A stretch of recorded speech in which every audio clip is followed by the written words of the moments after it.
Good morning बच्चों।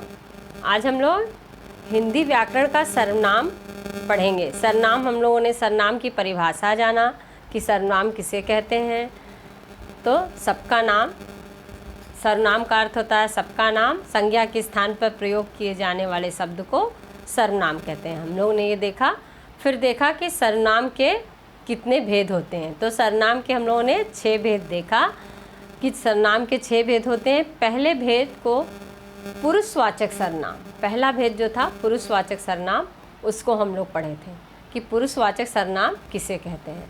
फिर पुरुषवाचक सर्वनाम के भी भेद होते हैं, 3 भेद होते हैं पुरुषवाचक सर्वनाम के, उसको हम लोग पढ़े थे। तो कौन कौन से? उत्तम पुरुष, मध्यम पुरुष और अन्य पुरुष। उत्तम पुरुष क्या है? कर्ता स्वयं के लिए जिन शब्दों का प्रयोग करता है तो उसे उत्तम पुरुष कहते हैं। और वक्ता जो है, श्रोता जो आपस में संवाद करते हैं, तो श्रोता के लिए जिन शब्दों का प्रयोग होता है, जो प्रयोग किया जाता है वो मध्यम पुरुष होता है। और अन्य पुरुष जो तीसरा व्यक्ति, वक्ता और श्रोता किसी के बारे में बात करते हैं, उसे हम अन्य पुरुष कहते हैं। तो बच्चों हम लोग पुरुषवाचक सर्वनाम पढ़ लिए थे सर्वनाम के भेदों में कि पुरुषवाचक सर्वनाम किसे कहते हैं, और इसके सारे भेदों को हम लोगों ने पढ़ लिया था उदाहरण के साथ। उम्मीद करती हूँ आप लोग घर पे पढ़े होंगे। आज हम लोग सर्वनाम के दूसरे भेद निश्चयवाचक सर्वनाम पढ़ेंगे। जैसा इसके नाम से ही पता है, निश्चय। निश्चय क्या है? कि निश्चितता व्यक्त करना, कि ये निश्चय है कि वही है। ठीक है, निश्चयवाचक सर्वनाम कहलाता है। देखिए इसकी परिभाषा लिखी हुई है यहाँ पे। हमने परिभाषा लिखा है कि सर्वनाम के भेद में निश्चयवाचक सर्वनाम है जो सर्वनाम किसी व्यक्ति, वस्तु आदि को निश्चय पूर्वक संकेत करे। किसी व्यक्ति, वस्तु आदि को निश्चय पूर्वक कि यह वही है। ठीक है, निश्चय पूर्वक संकेत करें, उसे हम निश्चयवाचक सर्वनाम कहते हैं। देखिए कुछ उदाहरणों को मैंने नीचे लिखा है, उसके द्वारा स्पष्ट किया है। जैसे कि मैं बोल रही हूँ यह मेरी पुस्तक है, यह मेरी पुस्तक है, यानी पुस्तक को मैं दिखा रही हूँ कि यह मेरी पुस्तक है। ठीक है, इसको कुछ लोग संकेतवाचक सर्वनाम भी कहते हैं। यानी यह मेरी पुस्तक है, मैं उंगली दिखा के भी बोल सकती हैं कि यह मेरी पुस्तक है। ठीक है, वह माधव की गाय है, माधव की गाय है। गाय को निश्चित है कि माधव की गाय, निश्चितता व्यक्त कर रहे हैं कि वह गाय जो है वही माधव की गाय है, यानी निश्चयवाचक सर्वनाम। इसको संकेतवाचक भी कहते हैं, वह माधव की गाय है। तो ये निश्चितता व्यक्त हो गई, वह माधव की गाय है। देखिए बच्चों आपके बुक में भी कुछ दिया हुआ है, जैसे निश्चयवाचक सर्वनाम में देखिए हम लोग, अभी तो मैं ये खुद से समझाई हूँ, डिफिनेशन लिख के एग्जाम्पल लिखी हूँ। अब आप अपनी बुक में देखेंगे कि क्या है। फिर मैं कुछ डाउट रहता है जो निश्चयवाचक सर्वनाम और पुरुषवाचक सर्वनाम में आपस में परस्पर भिन्नता है और मेल है, क्या है, कैसे हम उनको जानेंगे, वो हम लोग देखेंगे। लेकिन पहले आप अपनी बुक में देखें कि देखिए जो चित्र आपकी बुक में दिखाया गया, बच्चों ध्यान से देखिए, पेज नंबर 77 अपनी बुक में ध्यान से देखेंगे। पेज नंबर 77 देखिए, निश्चयवाचक सर्वनाम में एक पिक्चर बनी हुई है। उसमें क्या है कि बच्चा एक है, बेटा अपने हाथ में एक पेन पकड़े हुए है और संकेत करते हुए कह रहा है वह कि यह निश्चित इस पेन से लिखेगा। अपनी पेन को दिखा के मम्मी को, अपनी माँ को बोल रहा है कि मैं इस पेन से लिखूंगा। देखिए आपकी बुक में पिक्चर बना हुआ है। तो यहाँ पे देखिए, ऐसे सर्वनाम शब्द जो किसी दूर या पास के निश्चित स्थान, व्यक्ति या वस्तु के लिए प्रयुक्त हो। ऐसे सर्वनाम शब्द जो किसी दूर या पास के निश्चित स्थान, व्यक्ति या वस्तु के लिए प्रयुक्त हो, उसे निश्चयवाचक सर्वनाम कहते हैं। यही, इसी, उसी, वही, यह, वह आदि निश्चयवाचक सर्वनाम है। कुछ शब्द ऐसे होते हैं जो निश्चयवाचक सर्वनाम तथा पुरुषवाचक सर्वनाम दोनों होते हैं। इसको हम लोग बाद में देखेंगे। लेकिन निश्चयवाचक सर्वनाम को हम लोग देखते हैं। यहाँ पे एक आपका टेबल बना हुआ है, तालिका, जिसमें सर्वनाम शब्दों को कारक के साथ कारक के विभक्ति चिन्हों के साथ बताया गया है। देखेंगे बुक में अपने। देखिए, कर्ता ने एक वचन और बहुवचन में कैसे प्रयोग हुआ है। कर्ता कारक के लिए सर्वनाम जो शब्द है एक वचन में क्या प्रयोग होगा, बताया गया था ना। सर्वनाम क्या है, कर्ता और वचन में परिवर्तित होता है, लिंग में नहीं परिवर्तन होता है सर्वनाम का, लेकिन कर्ता में और वचन में परिवर्तन होता है। तो कर्ता में क्या परिवर्तन होगा, एक वचन और बहुवचन में क्या परिवर्तन होगा, ये हम लोग इसको देखेंगे। देखिए, कर्ता क्या होगा, यह एक वचन होगा, यह और इसने, ठीक है। और बहुवचन में ये, इन्होंने, ठीक है। फिर इसके बाद एक वचन में वह, उसने, और बहुवचन में वे, उन्होंने। कर्म को, इसको, एक वचन, ठीक है। इसको पेन दे दो, इससे, इनको किताब दे दो। तो इनको बता रहा है, इनको दे दो, कि निश्चय है कि इन्हीं को देने के लिए बोल रहा है। इन्हें बाहर जाना है, तो निश्चितता व्यक्त की जा रही है कि इन्हीं को जाना है। इन्हें बोलकर मैं बोल रही हूँ। तो उसको और उसे एक वचन और बहुवचन है। उनको, उन होता है बहु के लिए, बहुवचन के लिए, और को है कर्म का। उस एक वचन के लिए है, और को जो है विभक्ति चिन्ह है, वो कर्म कारक। करण से और के द्वारा, से इसके साथ चले जाओ, ठीक है। हम वाक्य एक बोल रहे हैं, इसके साथ चले जाओ, तो करण मतलब साधन। इस हो गया सर्वनाम शब्द, और के हो गया करण का विभक्ति चिन्ह। इसके साथ चले जाओ, यानी जो तुम्हारे जिसके साथ जा रहे हो, जाने का साधन वो साथ में है, इसके साथ चले जाओ। इनके और इनके द्वारा, वैसे ही देखिए, बहुवचन में इसके एक वचन में था, और इनके साथ चले जाओ, बहुवचन में हो गया। नेक्स्ट है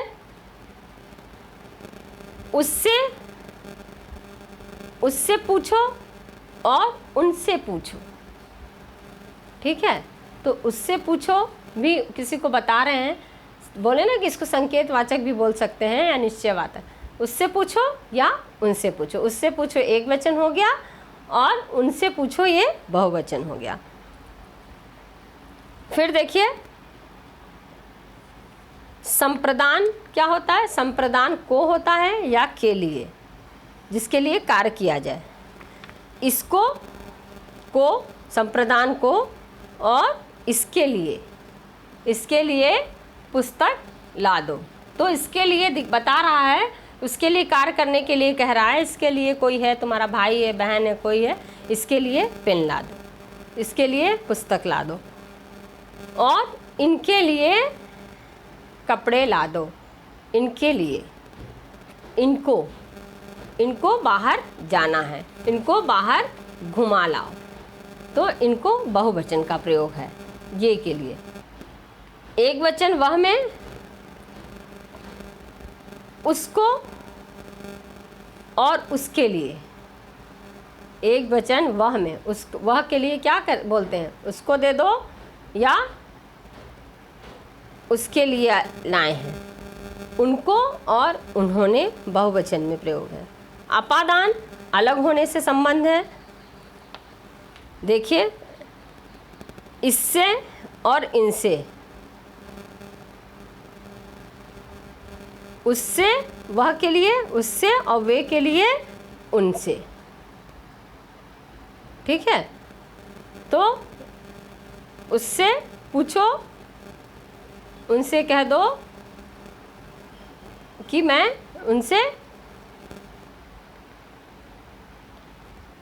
उनसे कह दो वो मुझे दे दें। संबंध का की के का चिन्ह होता है। देखिए, यह के लिए एक वचन में इसका, इसकी मम्मी है, या ये इनकी माँ है, तो इसका होगा इसका, का की के है ना संबंध का, तो इसका होगा एक वचन के लिए और इनका होगा बहुवचन के लिए। उसी तरह एक वचन के लिए उसका होगा वह के लिए, और बहुवचन के लिए वे के लिए उनका होगा। उनका, उनकी, उनके, का की के है ना, उसका, उसकी, उसके, वह के लिए।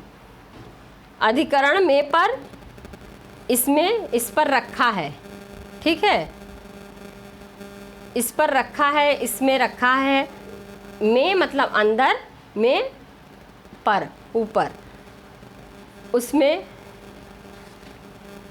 वह के लिए उसमें, और उस पर रखा, टेबल पर यानी उस पर रखा है, उनमें और उन पर। तो ये हम लोग देखे टेबल। बच्चों आप लोग घर पे देखेंगे विभक्ति चिन्ह के साथ निश्चयवाचक सर्वनाम।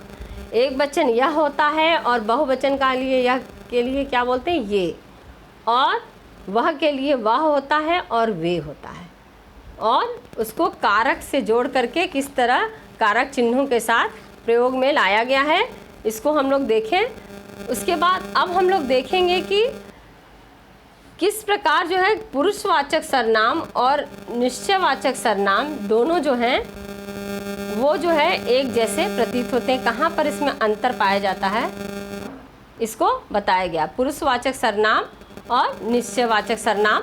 अब मैं इसको आप लोगों को समझाऊंगी। तो बच्चों देखिए, निश्चयवाचक सर्वनाम और पुरुषवाचक सर्वनाम में, निश्चयवाचक और पुरुषवाचक सर्वनाम में अंतर एवं समानता है। अंतर और समानता क्या है कि कैसे सर्वनाम का प्रयोग किया गया है। देखिए पहला वाक्य मैं बता रही हूँ कि मेरा मित्र राम मेरा मित्र है, वह दिल्ली में रहता है। तो मैं बता रही हूँ कि राम मेरा मित्र है, वह दिल्ली में रहता हूँ। ये राम के बारे में बता रहा, वह दिल्ली में रहता, अन्य पुरुष है, लेकिन यहाँ पर पुरुषवाचक सर्वनाम और अन्य पुरुष है। लेकिन यह मेरी गाड़ी है, वह राम की गाड़ी है, वह ये सेंटेंस जो है, ये वाक्य क्या बता रहा है कि ये निश्चयवाचक सर्वनाम है। निश्चयवाचक सर्वनाम है, यानी यह मेरी गाड़ी है निश्चय है, और वह राम की गाड़ी है ये भी ये निश्चय है, कि गाड़ी को बता रहा है कि वह राम की गाड़ी है, ये भी निश्चय है। तो ये निश्चयवाचक सर्वनाम और पुरुषवाचक सर्वनाम में अंतर क्या है ये आप लोग देख लिए। आपके बुक में भी देखिए दिया है, एक वाक्य का उदाहरण दिया हुआ है। एक वाक्य देखिए, मोहन कक्षा में प्रथम आया है इसलिए उसे पुरस्कृत किया गया। ये पुरुषवाचक सर्वनाम है। मोहन कक्षा में प्रथम आया है और उसे पुरस्कृत किया गया, ये पुरुषवाचक सर्वनाम है।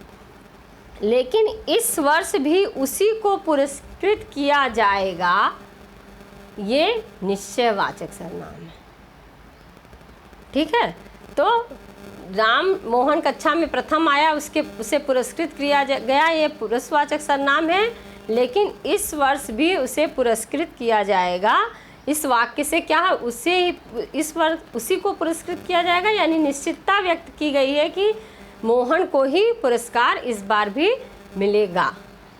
तुम कहाँ जा रहे हो पुरुषवाचक सर्वनाम है कि तुम कहाँ जा रहे हो, लेकिन तुम्ही से सर्वाधिक अंक प्राप्त करने की आशा की जा रही है, ये क्या है, निश्चयवाचक सर्वनाम। तुम कहाँ जा रहे हो, ये क्या है, पुरुषवाचक सर्वनाम। और तुम्हारे ही साथ चलेंगे, ये निश्चयवाचक सर्वनाम। क्लियर हुआ?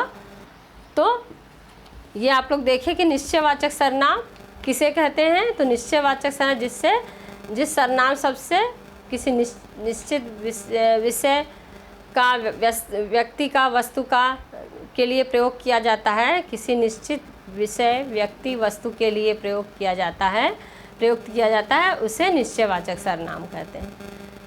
इसमें निश्चयवाचक सर्वनाम की, जैसा इसके नाम से ही व्यक्त है कि निश्चितता व्यक्त है कि निश्चय ही किसी भी कार्य के लिए निश्चय कि हाँ यही वह व्यक्ति है, या उसी को करना है, उसी ने कहा था, यही है। इन शब्दों का प्रयोग, इन सर्वनाम शब्दों का प्रयोग किया जाता है। यही, इसी, इसी को, इसी ने, उसी ने। तो इन कारक चिन्हों का प्रयोग करते हुए इन सर्वनाम शब्दों का प्रयोग किया जाता है। तो बच्चों, आज हम लोग निश्चयवाचक सर्वनाम पढ़ें। आप लोग घर पे सर्वनाम का दूसरा भेद जो मैं आज पढ़ाई हूँ, निश्चयवाचक सर्वनाम की परिभाषा याद करेंगे उदाहरण के साथ, और अपनी पुस्तक में दिए गए जो ये कारक चिन्ह की जो विभक्ति है, कारक चिन्हों के साथ सर्वनाम का एक वचन और द्विवचन में यह और वह का प्रयोग बताया गया है कि कैसे होगा। इसको पढ़ेंगे और याद करेंगे। पढ़ेंगे तभी आपको समझ में आएगा कि एक वचन के लिए कैसे प्रयोग किया जाता है और बहुवचन, क्योंकि वचन और कारक से सर्वनाम में परिवर्तन आता है। उसी परिवर्तन को यहाँ एक वचन और द्विवचन में इस चार्ट के द्वारा समझाया गया है। तो बच्चों, आज का क्लास यहीं समाप्त होता है। नेक्स्ट क्लास में हम लोग दूसरे सर्वनाम के कौन से भेद हैं अनिश्चयवाचक सर्वनाम के साथ आएंगे। धन्यवाद।